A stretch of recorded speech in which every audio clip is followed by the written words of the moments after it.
얘도 인덕션이네. 라면이나 끓여 먹어야지.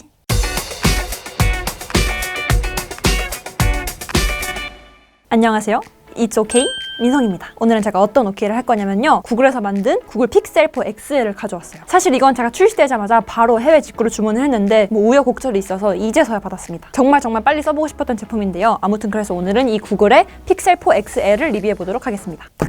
일단 패키징을 빠르게 살펴볼게요. 저는 살면서 구글에서 나온 스마트폰은 처음 사봐요. 여러분들은 사보셨나요? 아무튼 이 패키징이 굉장히 조금 크긴 하지만 되게 깔끔하고 세련된 디자인입니다. 자, 그 다음에 구성품을 보면요, 당연히 핸드폰은 꼭 들어가 있어야겠죠? 그리고 또 당연히 사용설명서가 들어가 있어야겠죠? 그리고 여기는 유심 핀도 있습니다. C2C 케이블이 있고요, 또 젠더도 있습니다. 그리고 마지막으로 충전기도 있는데요, 충전기는 해외에서 직구한 거라 그런지 데지코가 필요한 모양이에요. 그리고 특징이라고 한다면 이어폰이 없습니다. 100만 원도 넘어가는 제품에 이어폰도 없다니 조금 짠 게 아닌가요?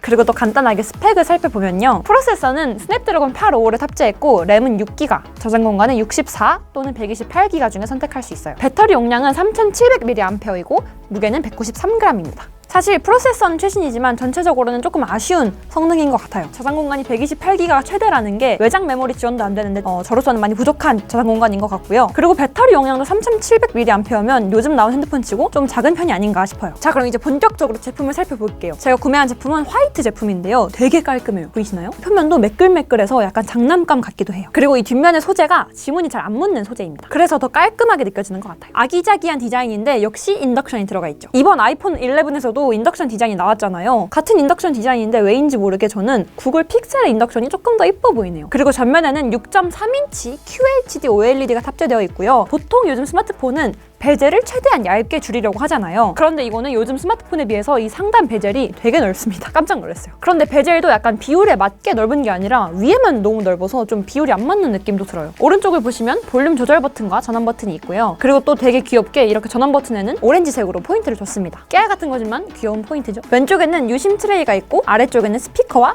USB 포트가 있습니다. 그렇지만 역시나 오디오 단자는 없어요. 이제는 확실히 유선 이어폰의 시대는 좀 간 것도 같습니다. 구글 픽셀 4 XL 이 제품 같은 경우는 안드로이드 10을 탑재하고 있어요. 그런데 이게 약간 어디서 본 것 같은 느낌을 받았어요. 이렇게 홈 화면으로 가는 방법이라든지 이렇게 뒤로 당기면 이전으로 옮기는 게 뭔가 약간 사과스러운 냄새가 나죠. 물론 저는 기존의 애플 유저이기 때문에 이 제스처가 낯설지 않고 금방 적응할 수 있다는 장점도 있었어요.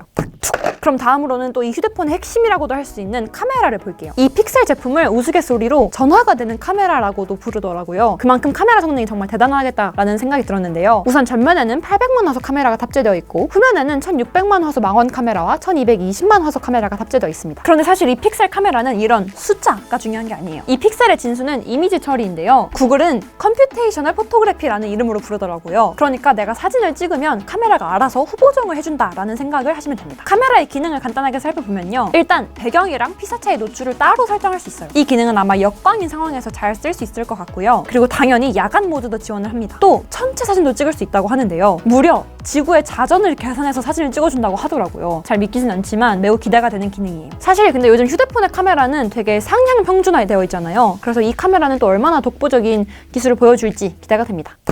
그리고 구글 픽셀 4 XL 같은 경우는 얼굴 인식만 지원을 하는데요, 물론 제가 얼굴 인식을 별로 좋아하는 편은 아닙니다. 그런데 이 제품에는 스마트폰 최초로 레이더 센서를 이용해서 얼굴 인식을 해준다고 해요. 그래서 얼굴 인식을 별로 안 좋아하는 저도 뭐 스마트폰 최초라고 하니까 기대는 좀 되네요. 그리고 레이더 센서를 통해서 모션 인식도 해준다고 하는데 사실 이 모션 인식 같은 경우는 LG G8 싱큐에서 한번 경험해봤기 때문에 그렇게 큰 기대가 되진 않습니다. 그래서 그런지 솔직하게 막 엄청 신기하다, 와 혁신이야 이렇게 생각은 들지 않아요. 그리고 확실히 이 모션 인식을 실생활에서 얼마나 이용할지도 의문입니다. 모션 인식 기능 이외에도 앰비언트 EQ라는 기능이 있어요. 이거는 간단하게 생각해서 애플의 트루톤 디스플레이랑 비슷하다고 생각하시면 되는데요, 주변 조명에 따라서 이 화면의 색온도를 조정해주는 기능이에요. 그러니까 트루톤 디스플레이 때처럼 눈이 좀 더 편안해지겠죠? 그리고 구글에서 만든 제품이니까 구글 어시스턴트 역시 기본으로 내장되어 있습니다. 실행 방법은 핸드폰을 그냥 꾹 쥐거나 아니면 하단 사이드를 위로 올려주시면 됩니다. 물론 이렇게 핸드폰을 꼭 쥐었을 때 어시스턴트가 켜지는 건 설정에서도 끌 수 있어요. 그렇지만 빅스비 버튼처럼 다른 기능으로 변경은 안 되더라고요.